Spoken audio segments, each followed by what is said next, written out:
स्वर साहित्य संगम के सभी श्रोताओं को मेरा प्यार भरा नमस्कार। मैं एडवोकेट राजीव मिश्रा आज हमारे बीच में हैं अवधी माटी से अवधी की बेटी संजोली पांडे जी, जिन्होंने हमारे अनुनय को स्वीकार किया और हमारे बीच में हैं।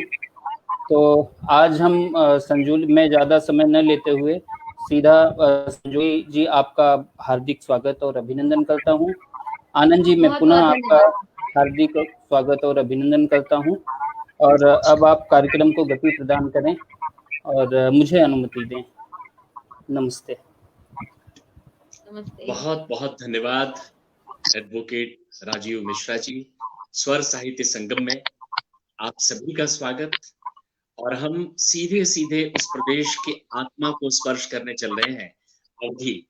हिंदुस्तान के किसी भी शहर, किसी भी महानगर, किसी भी जिले में अगर कोई होता है अवध प्रदेश का व्यक्ति, हिंदुस्तान से बाहर अगर किसी दूसरे देश में होता है, तो ऐसे मौसम में, वर्षा ऋतु में अपने प्रदेश का एक बार अनुभव जरूर करता है, उसे याद जरूर करता है, क्योंकि अवधी माटी की सुगंध जब हमारे हृदय को स्पर्श करती है तो विचलित कर देती है।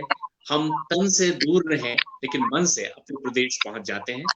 तो अपने प्रदेश की, अवधी प्रदेश की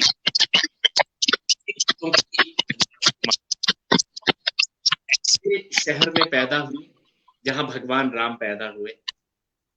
अब भगवान राम ने उस प्रदेश में जन्म लेने के लिए क्यों चुना, ये तो उनका विषय है, लेकिन चुना और उस देश को, उस प्रदेश को पावन कर दिया। तो वो जिला ये लखनऊ, अयोध्या, प्रतापगढ़, जौनपुर, सुल्तानपुर, आसपास के जितने जिले हैं अवध कहते हैं। और अवध की राजकुमारी आज हमारे इस प्रदेश यानी हमारे इस पटल पर आई हैं, संजोली पांडे। हम संजोली का बहुत बहुत स्वागत करते हैं, अभिनंदन करते हैं।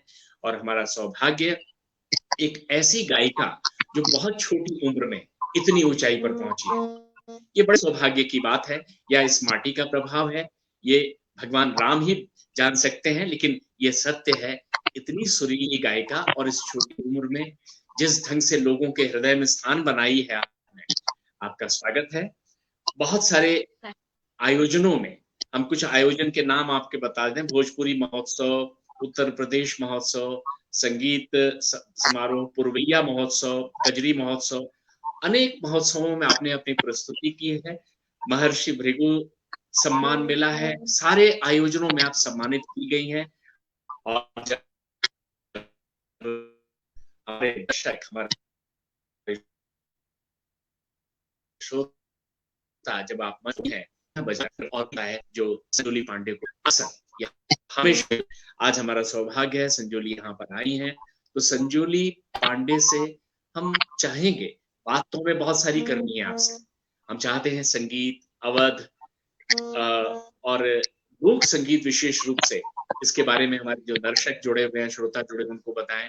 लेकिन मैं चाहता हूं कि शुरुआत एक गायिका या तो श्री गणेश की वंदना से आरंभ करते हैं या देवी की गीत से।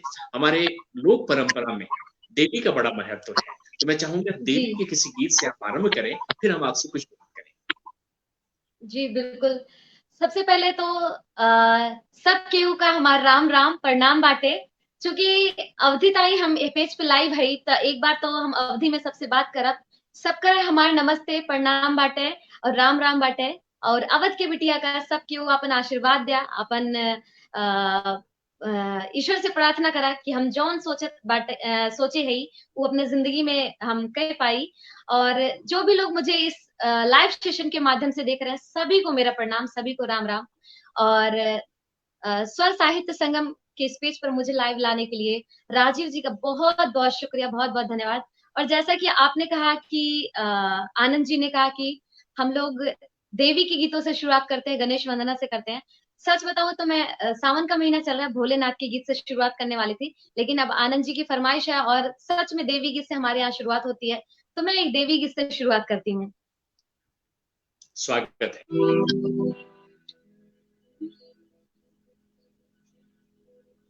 कि अपने मैया का चढ़ई बे फुलवा बीनी चुनी के, देवी मैया का चढ़ई बे फुलवा बीनी चुनी के, बीनी चुनी के हे फुलवा बीनी चुनी के, बीनी चुनी के कि फुलवा बीनी चुनी के, देवी मैया का चढ़ई बे फुलवा बीनी चुनी के, अपने मैया का चढ़ई बे फुलवा बीनी चुनी के, कथुअन के मोर डाल डलरिया कथुअन के है फूल, कथुअन के मोर डाल डलरिया कथुअन के है फूल, अरे कथुअन के मोर मात भवानी उन्हें चढ़ैबे फूल, देवी मैया का चढ़ैबे फुलवा बीनी चुनी के, अपने मैया का चढ़ैबे फुलवा बीनी चुनी के, बासन के मोर डाल डलरिया अढ़ौल के है फूल, बासन के मोर डाल डलरिया अढ़ौल के है फूल, अरे माटी के मोर मात भवानी हो, माटी के मोर मात भवानी उन्हें चढ़ैबे फूल, देवी मैया का चढ़ैबे फुलवा बीनी चुनी के, कि अपने मैया का चढ़ैबे फुलवा बीनी चुनी के, बीनी चुनी के हाँ फुलवा बीनी चुनी के, बीनी चुनी के हे फुलवा बीनी चुनी के, देवी मैया का चढ़ैबे फुलवा बीनी चुनी के, अपने मैया का चढ़ैबे फुलवा बीनी चुनी के, फुलवा बीनी चुनी के, फुलवा बीनी चुनी के। वाह वाह बहुत वाह, बहुत धन्यवाद। गजब, बहुत सुंदर, बहुत सुंदर। आपका स्वर सुनकर तो लगता है कि मन तृप्त हुआ।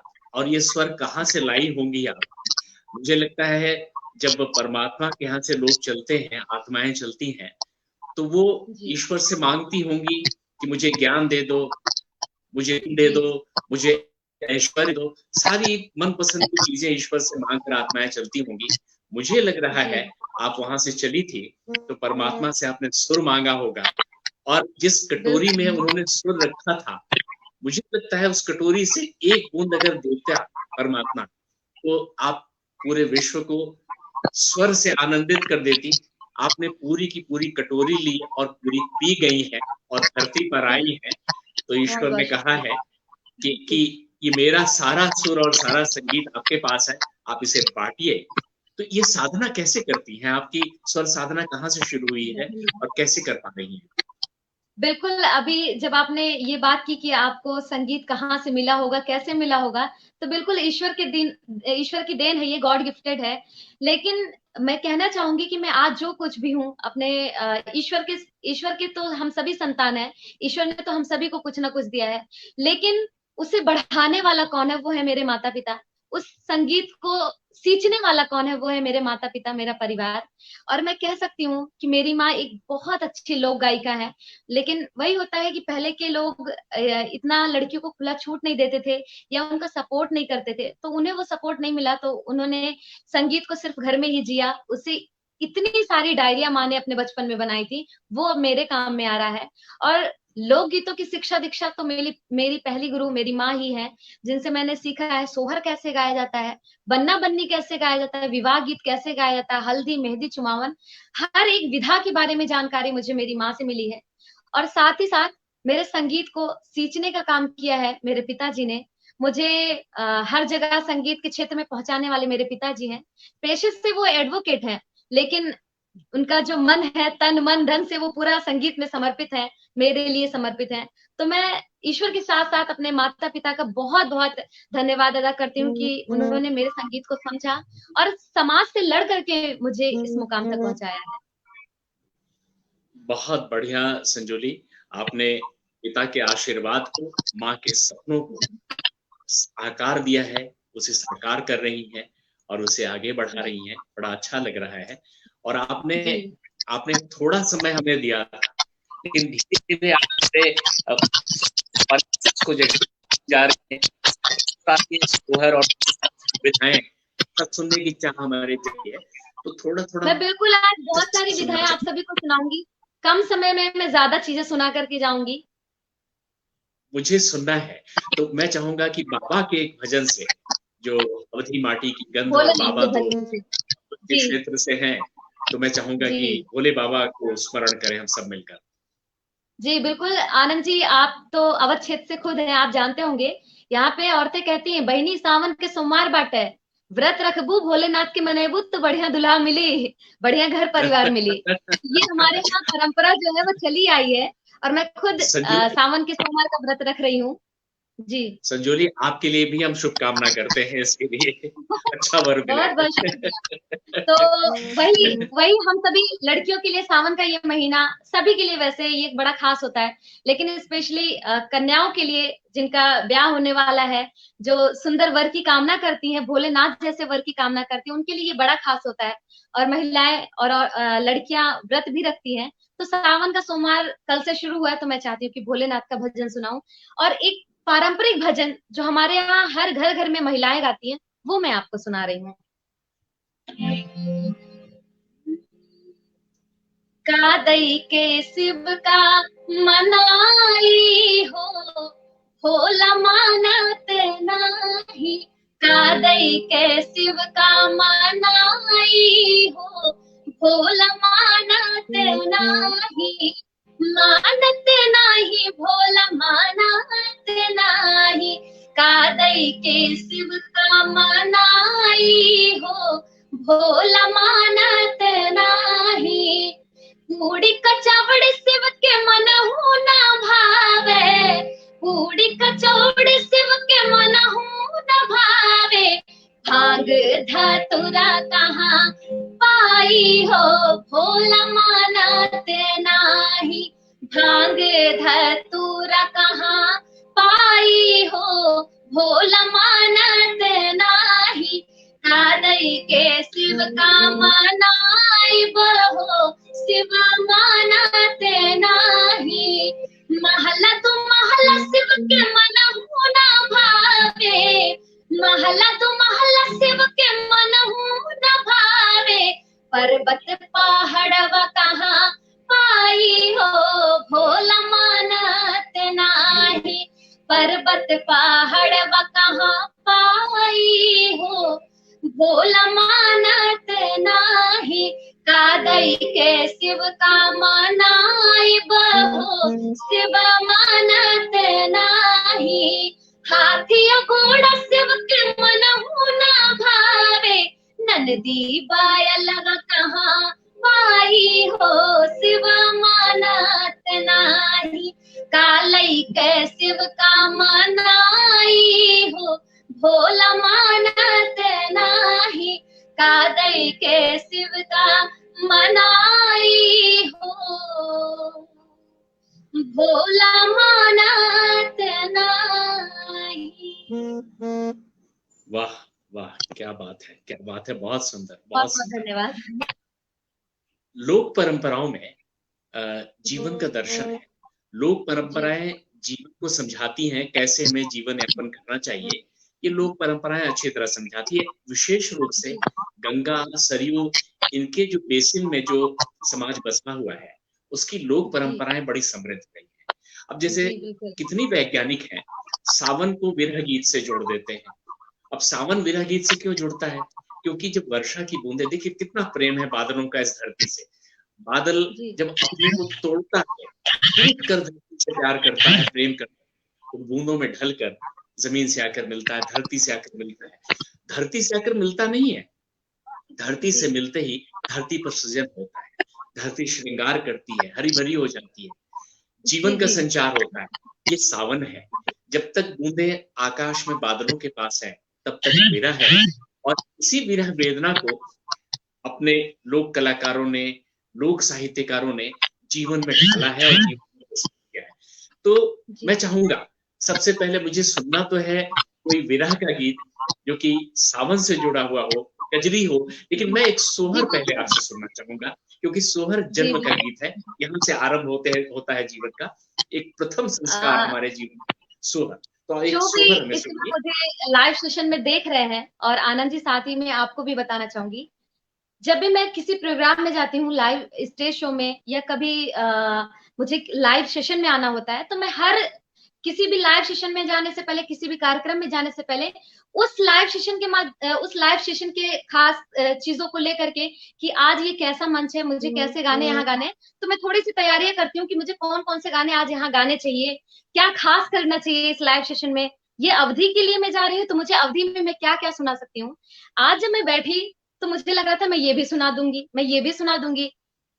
लिस्ट इतनी बढ़ती चली गई, मैं समझ नहीं पा रही थी मैं क्या क्या सुनाऊं इस छोटे से समय में, मैं दर्शकों तक क्या क्या पहुंचा दूं।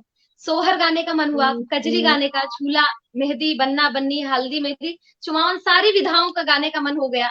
लेकिन उसमें से कुछ सेलेक्टेड चीजें मैं लेकर के आई, जिसमें एक विरह का भी गीत है और मैं जरूर सुनाऊंगी, विरह की कजरी है, वो सुनाऊंगी। उससे पहले आपने सोहर कहा है तो मैं सोहर सुनाती हूँ। स्वागत है।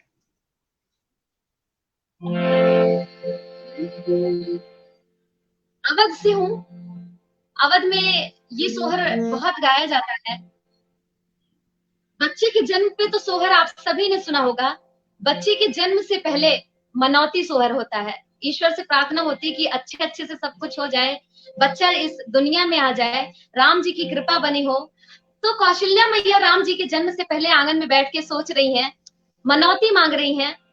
अरे पाहिली हाँ की मतलब इच्छा, पहली इच्छा मेरी ये है कि मोरे जियारा हो जबाही, विधि पूरा वही हो जबाही, विधि पूरा वही हो। यानी कि मेरी पहली इच्छा ये मन में आ रही है कि हो मोरे सखिया मोरे घरा जब राम जाना में है सुनीत, हम सोहर सुनीत, हम सोहर हो मोरे सखिया मोरे घरा जाओ राम जाना मातिन सुनीत, हम सोहर सुनीत, हम सोहर हो। हमारे घर अगर राम जी का जन्म हुआ तो सोहर सुनने का सौभाग्य मिलेगा।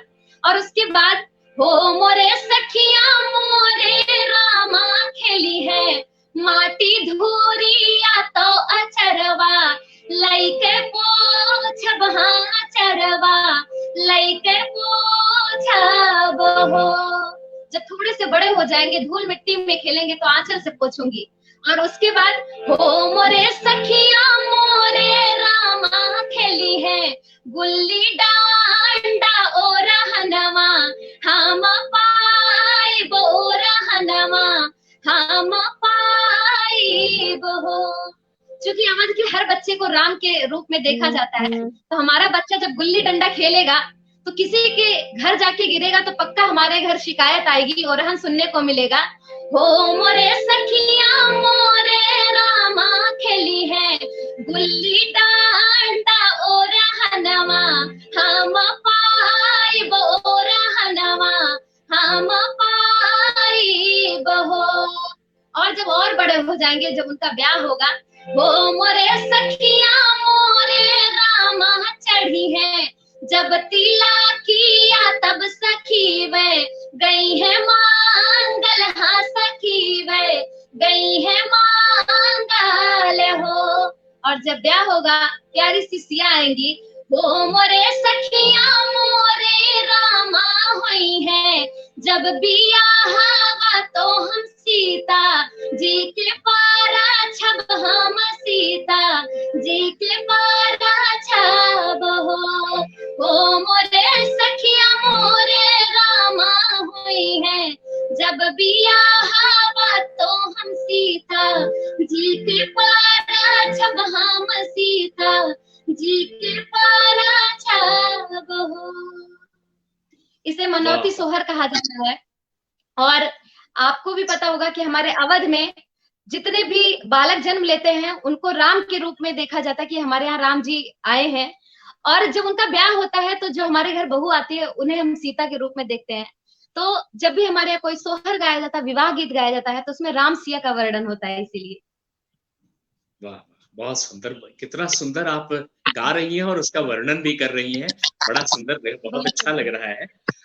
एक क्योंकि बात और मुझे जाननी लगता है इस पेज के इस लाइव सेशन के माध्यम से बहुत सारे लोग ऐसे भी हो सकता है देख रहे हो जो अवधी भाषी नहीं है, तो मैं चाहती हूँ उन्हें हमारी भाषा से प्रेम हो जाए, जब वो इसकी मिठास को जानेंगे, जब उसके रस को समझेंगे, इस भाषा के शब्दों का अर्थ समझेंगे।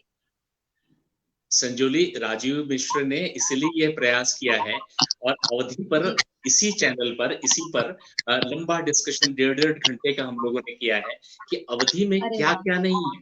अवधि में राम है, अवधि में तुलसी है, अवधि में इतने जी, बड़े बड़े साहित्यकार और संस्कृति पुरुष हैं, उनकी बात जी। हमें पहुंचानी है, अवधि संस्कृति की बात पहुंचानी है। आप आपने ये इतनी जो बात गहरी, की है, आपने ये जो बात अभी कही है, तुलसी है, हमारे यहाँ अनेकों साहित्यकार हैं, रचनाकार हैं, महान योद्धा लोग हैं। तो मैं जाने से पहले आपको उससे जुड़ा हुआ एक गीत जरूर सुनाऊंगी, बाकी आप कंटिन्यू करें। जरूर, मुझे मुझे कुछ एक बात आपके बारे में जाननी इतनी गहराई से।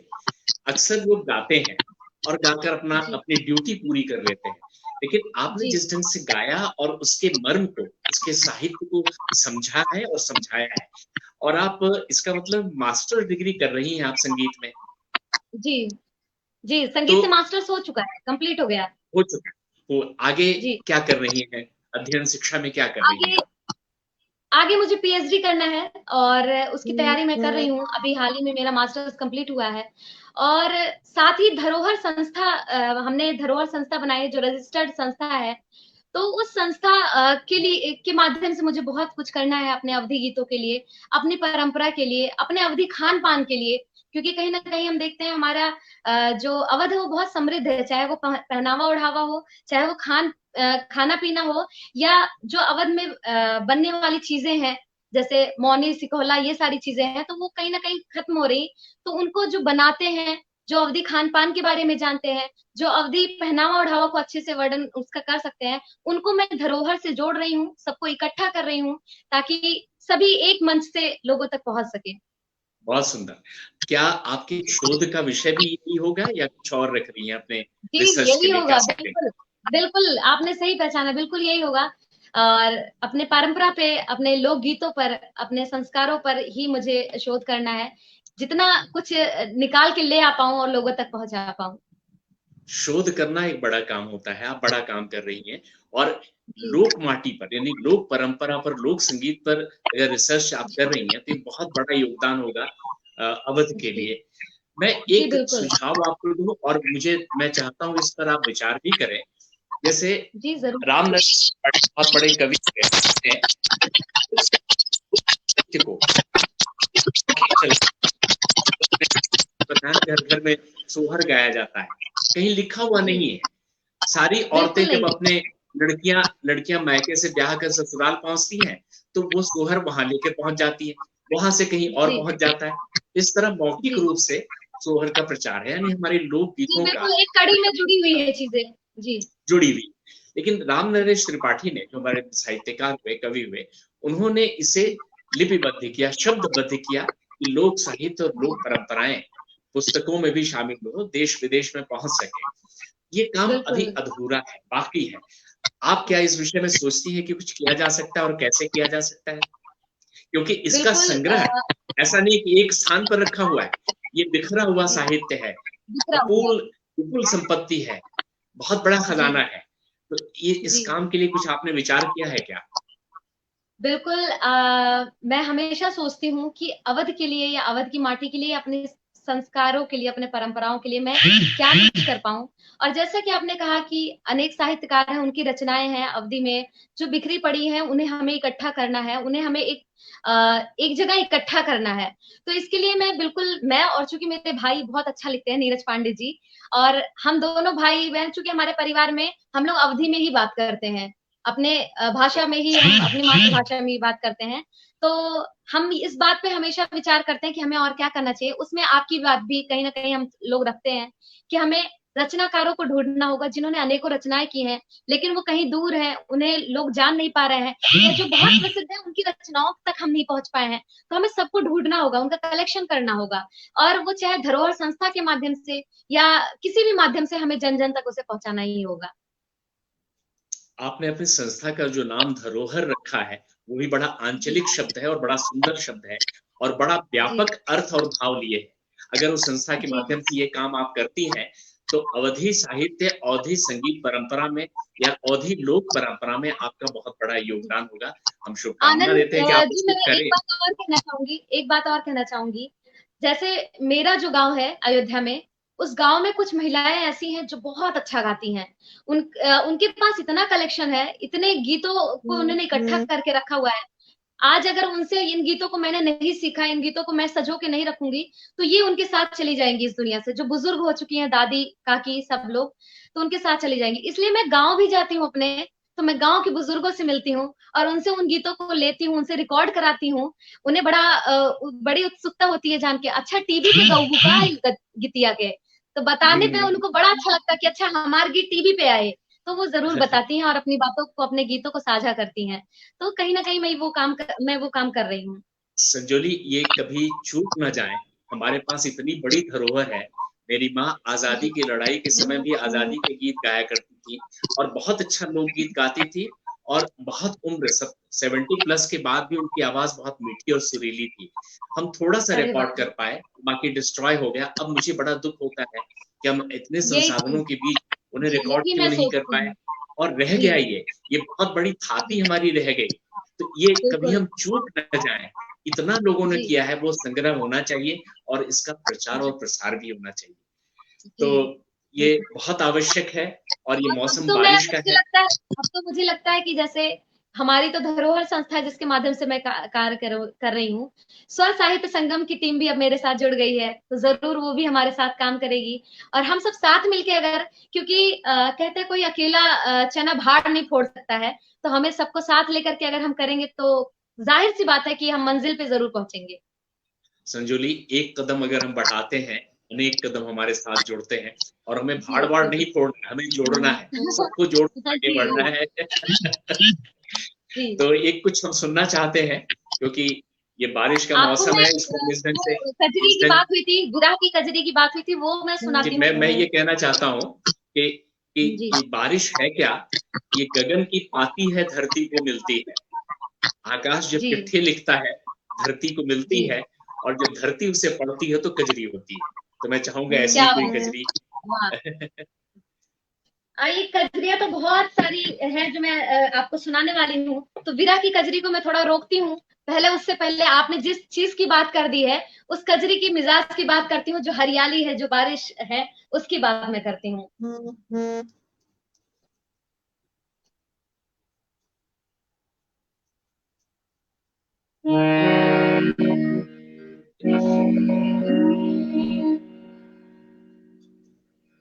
हरे राम भादो रायना धियारी बदरिया बरसे रे हारी। हरे राम सावन रायना धियारी बदरिया बरसे रे हारी। बदरिया बरसे रे हारी, बदरिया बरसे रे हारी। हरे रामा सावन मास अधियारी बदरिया छाई रे हारी। हरे रामा भादो रयना धियारी बदरिया छाई रे हारी। हे रामा शीतली पयरिया डोले, रामा शीतली पयरिया डोले, तो बैरन कोयलिया बोले हो रामा। कि हरे रामा आए न किसन मुरारी बदरिया छाई रे हारी। कि हरे रामा भादो रयना धियारी बदरिया छाई रे हारी। पीहू पीहू पपीहरा बोले, पीहू पीहू पपीहरा बोले, पुतोता दूर सबद उचारे हो रामा, कि हरे रामा झिंगुर करे रे फुनकारी बदरिया छाई रे हरी, कि हरे रामा झिंगुर करे रे फुनकारी बदरिया छाई रे हरी, बदरिया छाई रे हरी, बदरिया छाई रे हरी, कि हरे रामा भादो नयन अधियारी, बदरिया छाई रे हरी। वाह वाह, क्या बात है। आप ऐसा गा रही हैं, मुझे तो लगता है मैं मुंबई में बैठा हुआ हूँ, उत्तर प्रदेश अपने प्रतापगढ़ और गांव में पहुंच गया हूँ, जहाँ नीचे बैठा हुआ हल्की फुहार पड़ रही है, उसका अनुभव कर रहा हूँ। देखिए ऐसा ही होता है, जो लोग अपने गाँव से बाहर, जो युवक और इस उम्र में वर्षा का मौसम है, कहीं दूर शहर में अपने घरों में बैठे हैं, बाहर नहीं निकल रहे हैं और कल्पना करते हैं कि हमारे गांव में झूला पड़ा होगा, उनकी पत्नी, उनकी प्रेमिका, उनकी मित्र झूला झूल रही होंगी। एक विचित्र प्रकार का देह से तो अपने गांव से दूर है, लेकिन मन से अपने गांव में व्याप्त है, मन से अपने गांव में पहुंच गए हैं। ऐसी अवस्था में जो विरह होता है, एक विरह की वेदना होती है कि क्या होता कि हम पहुंच जाते और उस झूला की कल्पना करना। तो मैं चाहता हूँ कुछ इस तरह की चीज आप एक बार पेश करें तो बड़ा आनंद आएगा। बिल्कुल आपको सुनाऊंगी, और एकदम सही बात आपने कही। आज मैं अपने गांव से दूर लखनऊ में हूँ और बिल्कुल महसूस कर रही हूँ, उस कमी को महसूस कर रही हूँ। अगर मैं गांव होती तो हमारे यहाँ नीम की डाल पे झूला जरूर डला होता, और ये कजरी जो मैं आज लाइव सेशन में सुना रही हूँ, वो मैं वहां गा रही होती, अपने सहेलियों सखियों के साथ गा रही होती, जो गांव की मेरी सखियां सहेलियां हैं। तो जब हम लोग शहरों की तरफ पलायन कर चुके हैं, वहां हम अपने कहीं ना कहीं परंपराओं को दूर छोड़कर आए हैं और उनकी कमी को हम महसूस भी करते हैं। तो मैं ऐसे ही एक सावन की एक कजरी मैं आपको सुनाने जा रही हूँ, सभी को सुनाने जा रही हूँ, कि पिया परदेश जाके बस गए हैं, और सावन में जो घर में महिला है वो अपने पिया को याद कर रही है और कह रही है अब की बार अगर सावन में नहीं आए तो ये अच्छा नहीं होगा, इस बार सावन में आना ही होगा और हमारे साथ झूले पे बैठना होगा। और कैसे वो प्रेम भाव जो है, विरह का भाव है, वो गुस्से में कैसे, नाराजगी में कैसे जाहिर होता है, वो इस कजरी के माध्यम से मैं सुनाती हूँ। स्वागत है, स्वागत है। कि रूठ सैया का अपने मनाई ले, सावन में बोलाई ले बना। जब पिया घर नहीं आ रहे, उसे लग रहा कोई ना कोई नाराजगी उन्हें भी है जो वो आ नहीं रहे हैं। कि रूठ सैया का अपने मनाई ले, सावन में बोलाई ले बना। अब की भेजब ना पाती, आखर आखर फाटे छाती। हर बार तो मैं उन्हें चिट्ठी में लिख के अपने भाव को समर्पण कर देती हूँ, लेकिन इस बार मेरी चिट्ठी भी नहीं जाएगी अगर वो सावन में नहीं आते हैं। अब की भेजब ना पाती, आखर आखर फाटे छाती। अब की भेजब ना पाती, आखर आखर फाटे छाती। अब की भेजब ना पाती, आखर आखर फाटे छाती। अब की कोराही है राजा कोराही, कि अब की कोराही कागज पाठाई दे, सावन में बोलाई ले बना। अब की कोराही कागज पाठाई दे, सावन में बोलाई ले बना। और वहां जब कोरा कागज जिसपे कुछ नहीं लिखा होगा, अगर पिया देखेंगे, कोरे कागज पे नीर राजा देखी है तस्वीर। कोरे कागज पे नीर राजा देखी है तस्वीर। पहले आंख फेरी है, पहले आंख फेर फिर मुस्काई दे, सावन में बुलाई ले बना। पहले आंख फेर फिर मुस्काई ले, सावन में बुलाई ले बना।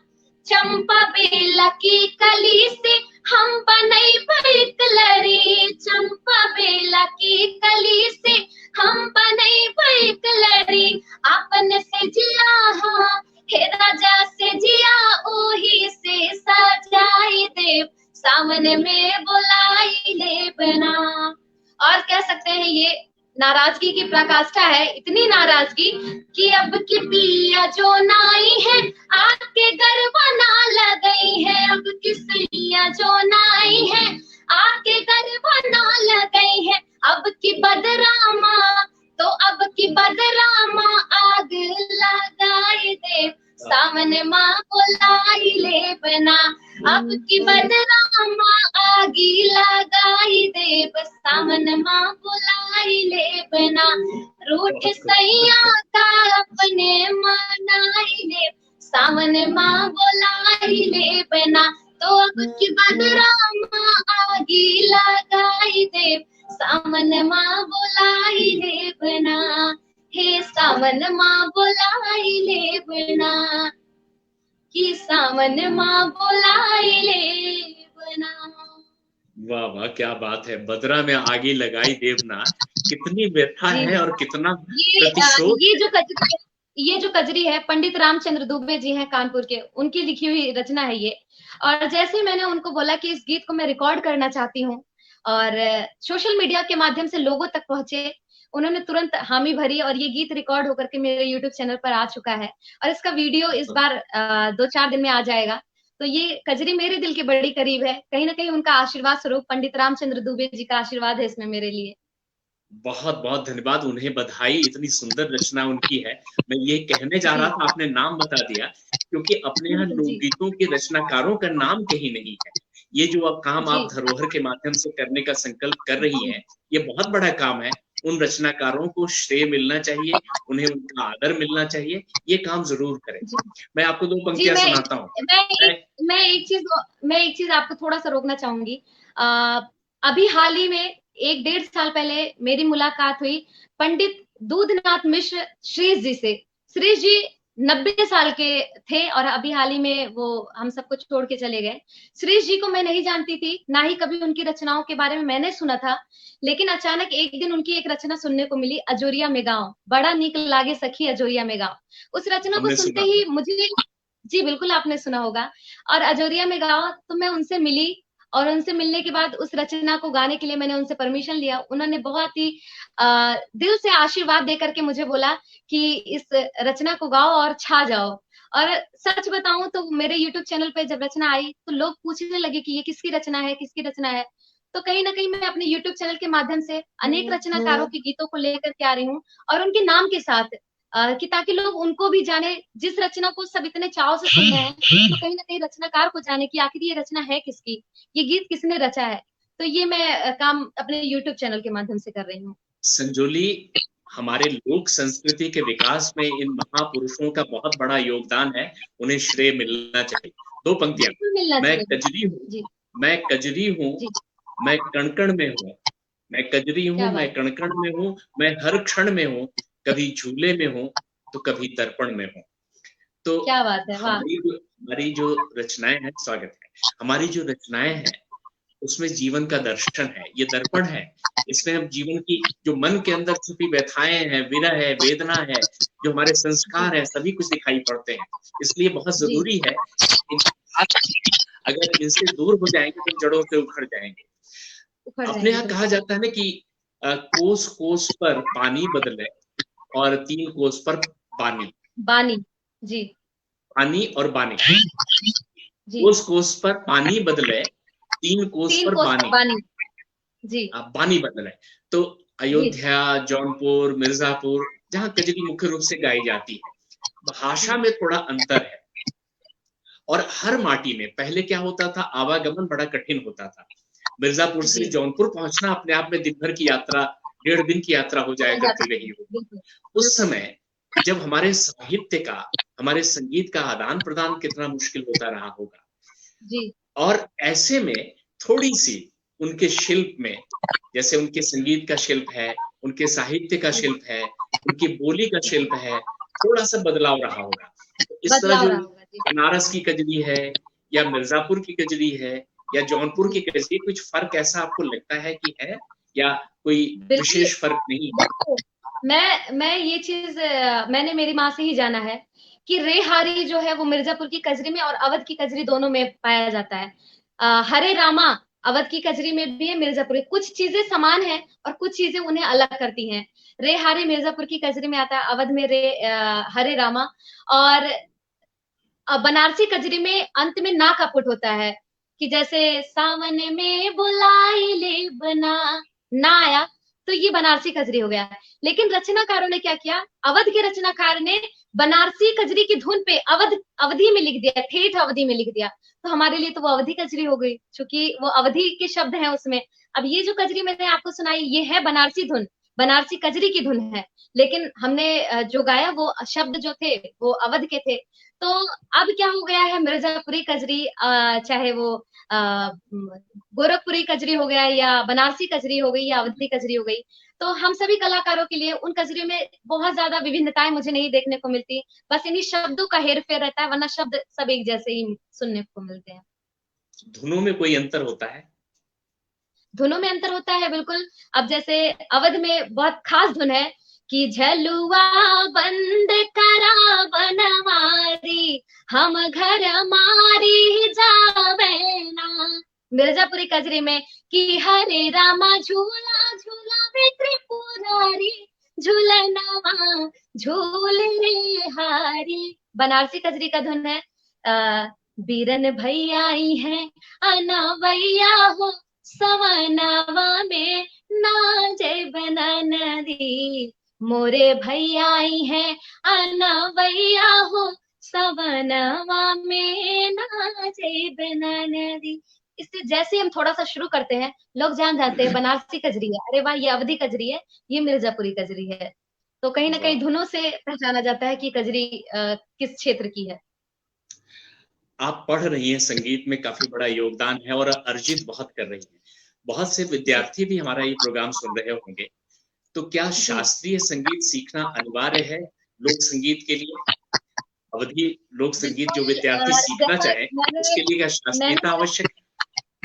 मैंने जो शास्त्रीय संगीत में जब मैं शिक्षा ले रही थी अपने गुरुओं से, भातखंडे संगीत विश्वविद्यालय से सीखा है, और अनेक गुरुओं से शिक्षा लेने का सौभाग्य मिला, क्लास बदलते गए, गुरु भी बदलते गए।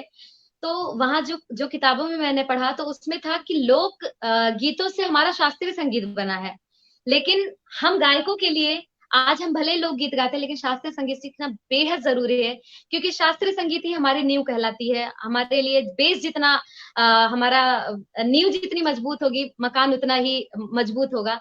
तो मैं ये बिल्कुल दावे के साथ कह सकती हूँ, कोई भी कलाकार हो, गायन के क्षेत्र में अगर है, नृत्य के क्षेत्र में, तो उसे शास्त्रीय पक्ष को अपने मजबूत रखना होगा। और कहीं ना कहीं मैं लोक गायिका हूँ, लेकिन मैंने शास्त्रीय संगीत इसीलिए सीखा ताकि मैं अपने लोकगीत में और निखार ला सकूं, लोकगीतों को और जैसे कह सकते हैं एक खाटीपन आवाज में जरूर हो, लेकिन अगर हमारा स्केल में गाऊं, एक आवाज खुले होना बहुत जरूरी है। तो वो तभी होगा जब हम शास्त्रीय संगीत सीखेंगे और रियाज करेंगे, संगीत को समय देंगे।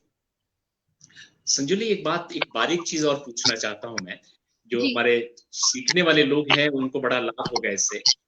शास्त्रोक्त जो है, जो शास्त्रों में वर्णन है, लोक संगीत से विधा ली गई और शास्त्र में शास्त्रबद्ध कर दिया गया, और एक विधा के अनुसार अध्ययन करने में आसानी होगी। रागों का जो वर्णन है शास्त्रीय संगीत में, लोक संगीत जब आप गाती हैं तो उन रागों का ध्यान करके गाती हैं या रागों से अलग हटकर स्वतंत्र विस्तार देती हैं अपने गायकी को? थोड़ा सा इसको इस तरह से एक्सप्लेन करें, और मैं चाहता हूँ कि इसके उदाहरण सहित आप एक्सप्लेन करें। जो हमारा ये लोकगीत है, इसकी क्या है, धुने पुराने समय से बाबा दादी नाना नानी के जमाने से चले, पूर्वजों से ये धुने चली आ रही, इन्हें हम बदल नहीं सकते हैं। अब जैसे मैंने आपको सुनाया, बीरन भैया आई है अनवैया हो, सवनवा में नाचे बना नदी, ये एक धुन है जो हम चली आई है, इस धुन को हमें नहीं बदलना है।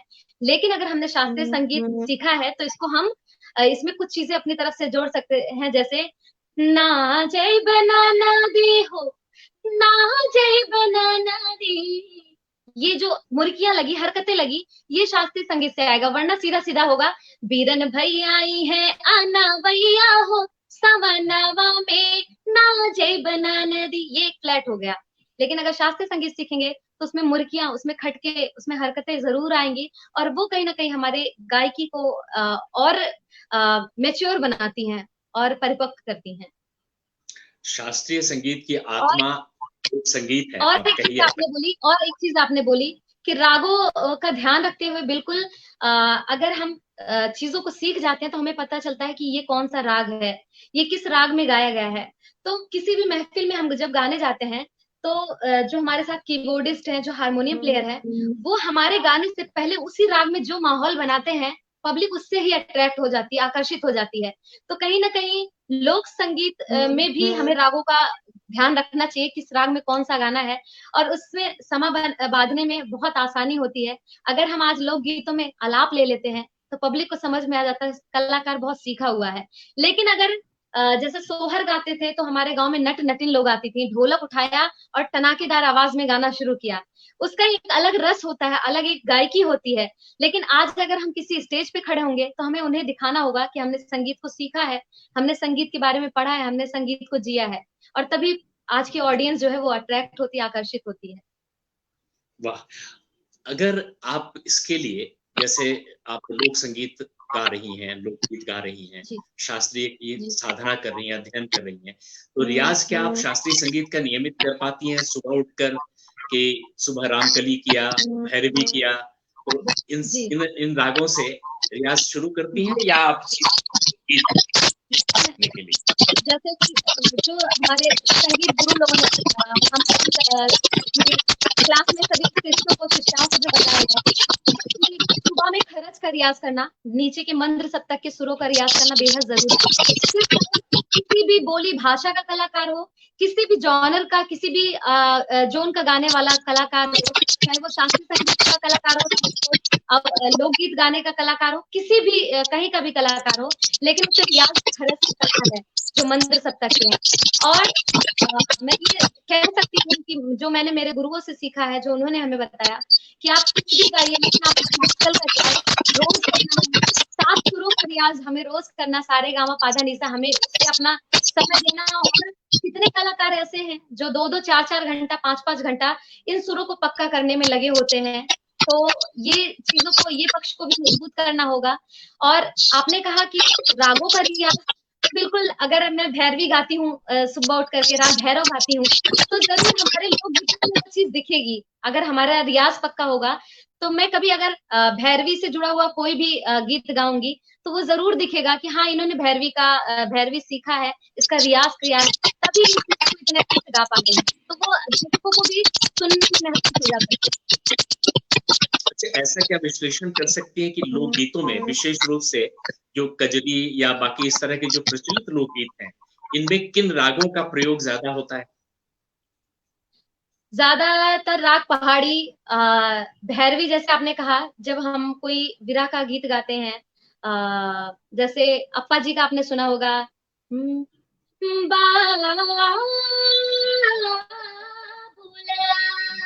बाबुल मोरा नैहर छूटो जा।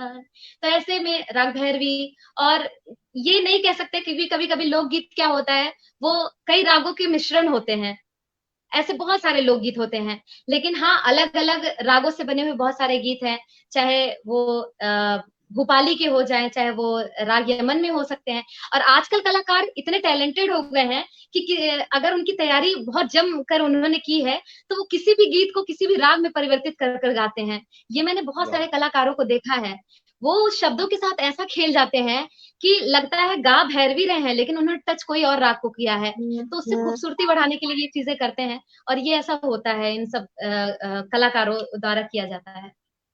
संजोली, अभी थोड़ा सा आपने जो टच किया वो फिल्म की ओर चली गई, तो मैं थोड़ा सा पूछ लूं कि फिल्मों में, हालांकि देखिए नौशाद साहब ने, जो बड़े बड़े संगीतकार थे, वो किसी किसी अंचल से ही कुछ धुनें लेकर आए और फिल्मों को सजा दिया, संवार दिया।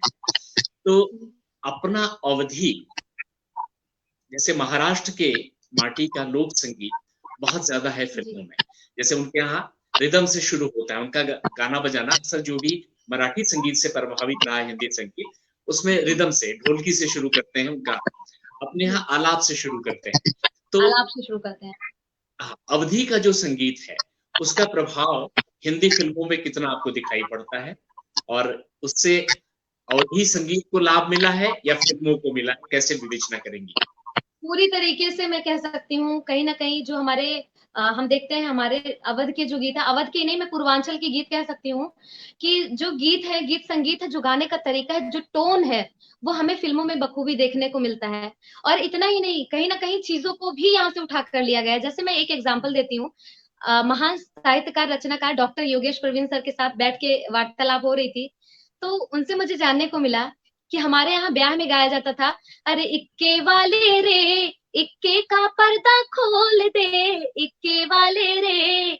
उस समय जब मूवी बनी तो इस गीत को वहां से जाकर के बदल दिया गया, अरे झुमका गिरा रे बरेली के बाजार में। तो गीत संगीत तो लिए ही गए, साथ ही साथ धुनों को भी साथ साथ पूरा पूरा लेकर जाया गया। और मैं शब्दों को आप देख लीजिए कि कितने शब्द ऐसे हैं। और आज की जो मूवीज बन रही है उसमें खास कर जो देसी तड़का जिसे कहा जा सकता है, देने के लिए, एक गाना हिट करने के लिए पूरी मूवी में कोई एक गाना ऐसा जरूर डाल देते हैं जिसमें देसीपन हो, जिसमें पूर्वांचल के शब्द हो। तो आपने नौटंकी का गाना था, लौंडा लौंडा बदनाम हुआ नसीबन तेरे लिए, मूवी में गए मुन्नी बदनाम हुई। तो मैं कह सकती हूँ कि अपने अवध के जो गीत है, अपने पूर्वांचल के गीत है, वो बॉलीवुड में तड़का का काम करते हैं और कहीं ना कहीं इस पर पिक्चरें हिट हो जाती हैं। एक बारीक सवाल और करना है आपसे, सवाल इसलिए कह रहा हूँ कि सवाल है, समाज का सवाल है। लोक संगीत बड़े पवित्र है, बड़ा घर में गाया जाता है, लोगों को स्पर्श करता है। हालांकि हमारे यहाँ वैवाहिक आयोजनों में गालियां भी गाई जाती हैं, वो भी बड़ी आनंददायक होती है। लेकिन लोग अगर ऐसे किसी को गाली दे दिया जाए तो शायद वो बुरा मान जाएगा। विवाह में औरतें भर भर की गालियां सुनाती हैं, उसका कोई बुरा नहीं मानता है, बल्कि उन्हें अच्छा लगता है कि विवाह में गालियां सुनने को मिली। जी। अरे बाराती अगर गाली न सुने तो खाना नहीं खाते हैं, नाराज हो जाते हैं कि गाली नहीं सुनाई गई। तो गालियों का भी एक बड़ा साहित्य, हमारे एक मित्र ने गालियों पर ही शोध किया है, डॉक्टरेट। मैं अभी सुनाऊंगी भी आपको एक गाली, क्योंकि अब मन में आ गया है कि गाली भी एक सुनाना चाहिए मुझे। स्वागत है, स्वागत है। मैं सुनाती हूँ, उसके बाद आपसे बात करती हूँ, आप सवाल जरूर करिएगा। जी जी, मैं कर रहा हूँ। अवध में कितने तरीके की गालियां गाई जाती हैं, जैसे अरे ऐसन बाराती ना देखा अभी तक जिया करे धक्का धक, ऐसन बाराती ना देखा अभी तक जिया करे धक्का धक। चूंकि भोलेनाथ की बारात आई थी, लूले लंगड़े सांप बिच्छू सब आए थे। केहू के दुई गोड़ केहू के दुई गोड़ केहू के जेकरा के एक उछले टकाटक जिया करे धक्का धक। एक ये गाली हो गई। और अवध में बड़ी पारंपरिक तरीके से गालियां सुनाई जाती हैं। अरे निहुरी निहुरी पर से जनक जी धोतिया धूमिल होई जाई, हाँ सीताराम से बनी हो धोतिया धूमिल होई जाई, हाँ सीताराम से बनी। कि खाला खाला दूल्हा है धरल खिचड़ी, खाला खाला हे खाला खाला दूल्हा है रखल खिचड़ी, खाला खाला। एक ये हो गया। चौथा, अरे अवध कुमार सारी दुनिया के सार काहे खाद्याना, पूरी दुनिया के साले साहब बोला जा रहा है। अरे अवध कुमार सारी दुनिया के सार काहे खाद्याना, खाद्याना काहे खाद्याना एहो खाद्याना काहे खाद्याना, अवध कुमार सारी दुनिया के सार काहे खाद्याना। तो ये मैंने 4-5 तरीके से आपको गाली सुनाई। और मैंने ये सारे गीतों को भी अपने YouTube पर जब मैं इसे रिकॉर्ड कर रही थी स्टूडियो में, तो बहुत सारे लोगों ने सवाल किया कि आजकल गाली कौन सुनता है, वो भी YouTube पे कौन सर्च करके गाली सुनेगा।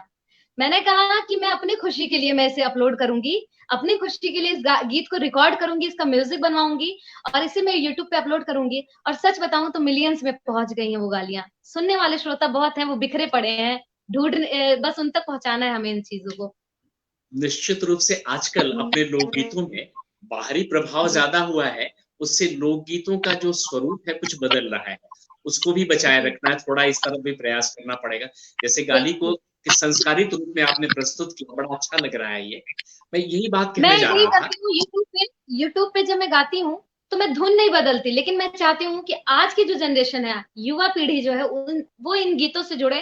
तो म्यूजिक, जैसे पहले क्या होता था, हारमोनियम ढोलक तबला, इन्हीं 3 चीजों को बजा करके, या पुराने जो वाद्य यंत्र थे उनको बजा करके गीत संगीत बनते थे। लेकिन मैं चाहती हूँ आज बेस गिटार भी इसमें बजे, लोग जाने कि लोकगीत और भी खूबसूरत बनाए जा सकते हैं। तो मैं आज के आधुनिक यंत्रों का भी प्रयोग मैं उसमें करवाती हूँ, ताकि नई जनरेशन, युवा पीढ़ी इन चीजों से जुड़े। थोड़ा समय का भी जाने ख्याल रखना है। हाँ हमारी हमारी चीज है, हमारी परंपरा, हमारी संपत्ति आती है ये। देख, छोटी छोटी चीजें और पूछना था। जी लोकगीतों की प्रस्तुति में जो हमारे जीवन को संस्कारित करते हैं, ये लोकगीत ऐसे ही नहीं है कि सिर्फ मनोरंजन होता है, ये जी रंजकता है।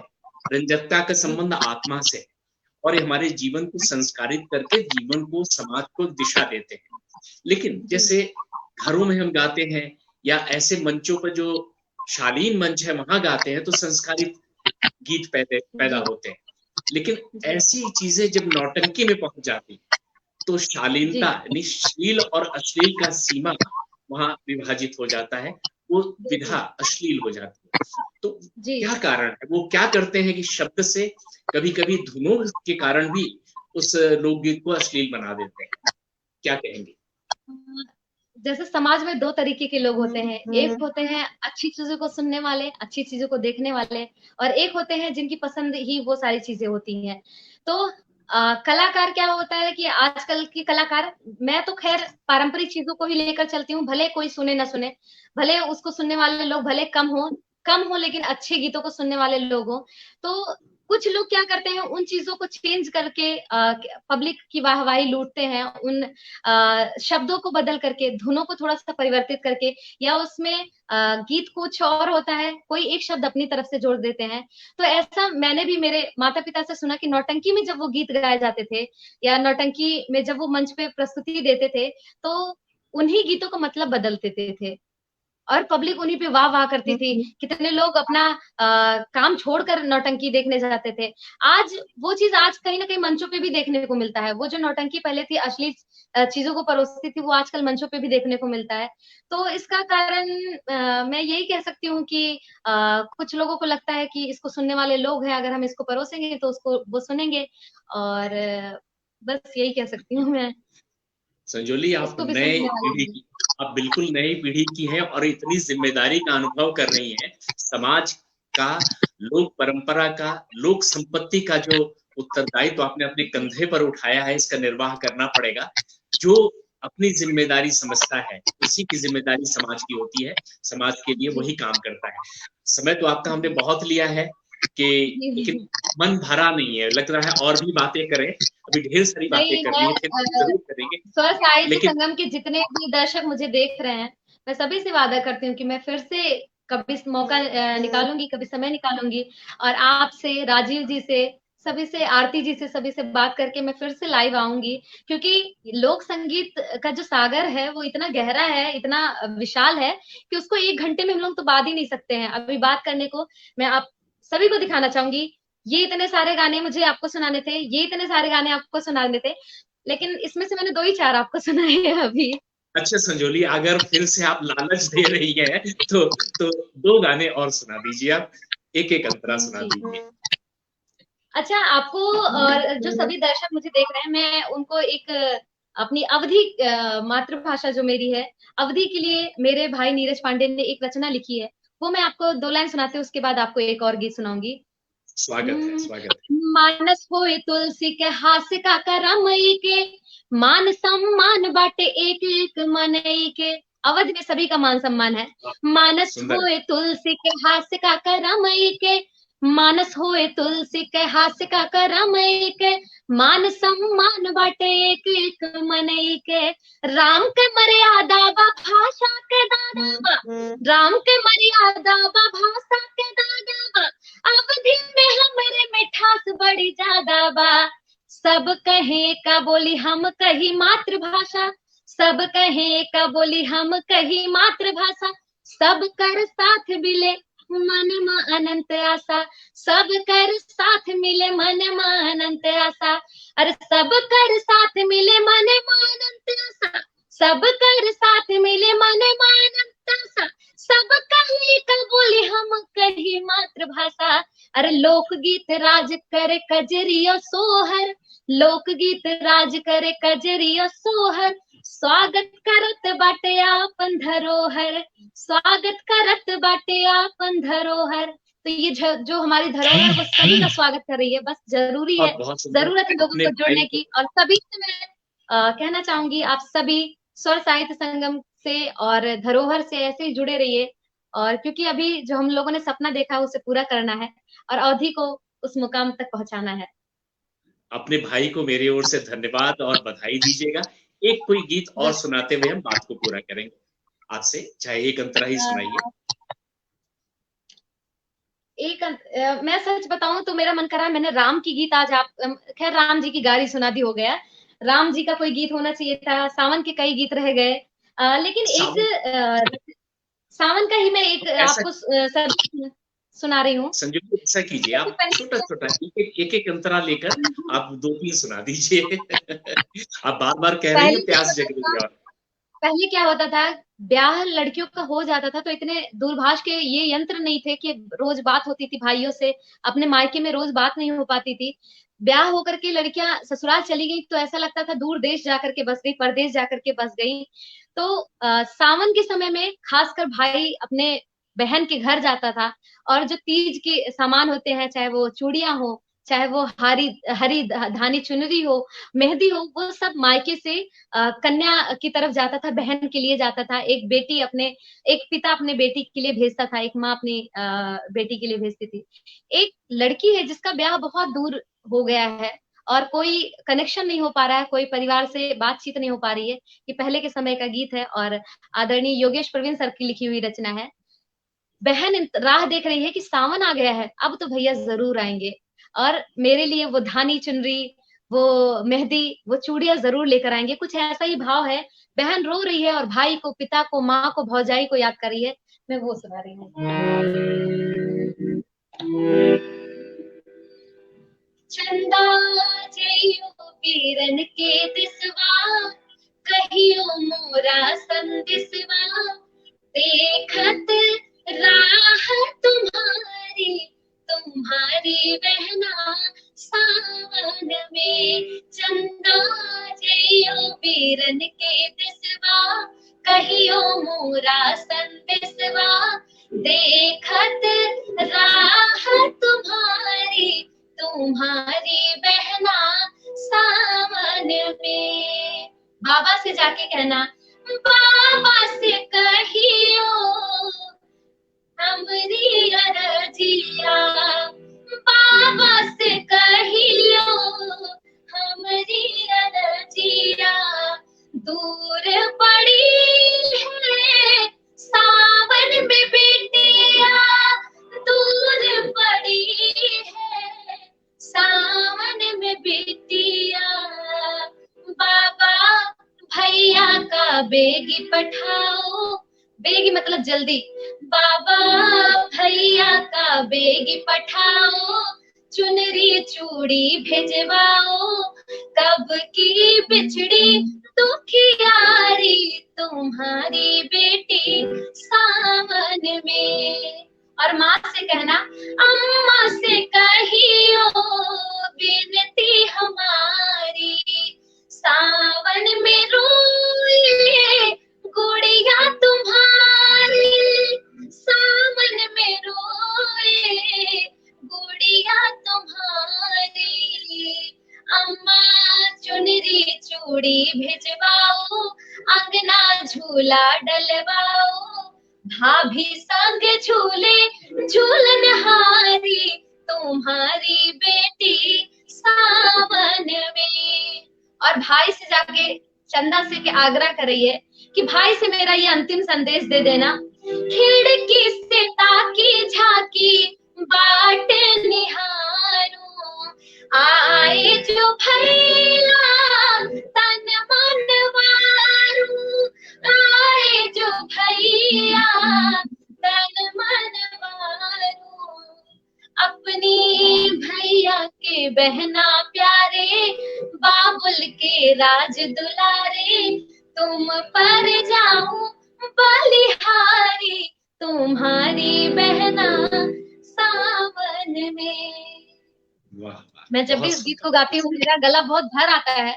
और इस गीत को जब मैं स्टूडियो में रिकॉर्ड कर रही थी, मैं इतना रोई, रोती रही। इस गाने में वो महसूस किया जा सकता है एक बेटी का दर्द, कि अगर अपने मायके से, अपने बाबा से, भाभी से, भैया से दूर चली जाए तो कैसा महसूस होता है। इसके लिए एक ही शब्द कहेंगे, बड़ी मधुर वेदना है इस गीत में। जी बिल्कुल, बहुत बहुत शुक्रिया। और मैं माफी चाहती हूँ, मायके बहुत सारी है। शुक्रिया तो मुझे कहना है आपको, क्योंकि आपने जो समय दिया, उस समय के बाद जो बोनस समय दिया वो ज्यादा समय दे दिया, और हमारे दर्शक इतना कुछ जान पाए, इतना सुंदर सुन पाए, और उद्धार हो गया, यानी और सुनने की इच्छा जागृत हो गई है और प्यास जागृत हो गई है। जब अपनी भाषा की बात आती है तो मैं सच कहूँ समय तो जरूर देती हूँ, लेकिन उस समय में बंध नहीं पाती हूँ, क्योंकि हमारी भाषा इतनी मधुर है, इतनी चीजें हैं इसमें बोलने को, बात करने को, और इतने समय में नहीं हो सकता वो। तो मुझे बहुत अच्छा लगा कि आपसे इतनी सारी बातें हुई, इतने सारे गीत मुझे सुनाने को मिला दर्शकों को। बहुत बहुत धन्यवाद जरूर कहना चाहूंगी स्वर साहित्य संगम का। संजोली स्वर साहित्य संगम ने जो आयोजन किया है, अवसर मिला तो हम आपको मुंबई आमंत्रित करेंगे। और आज की बातें इतनी ज्यादा हुई हैं, अवधी लोक संगीत को लेकर, लोक परंपरा को लेकर, इतनी समृद्ध परंपरा है आज के इस प्रोग्राम के माध्यम से। मध्य प्रदेश, पूरे देश, और मैं तो कहता हूँ मॉरिशस, त्रिनिदाद और फिजी, जहाँ पर भारतीय लोग हैं, भारतीय परंपराएं हैं, वहां तक भी ये संदेश पहुंचेगा, और ये लोकप्रियता अवधी परंपरा की वहां भी पहुंचे और वहां के लोग भी जाने।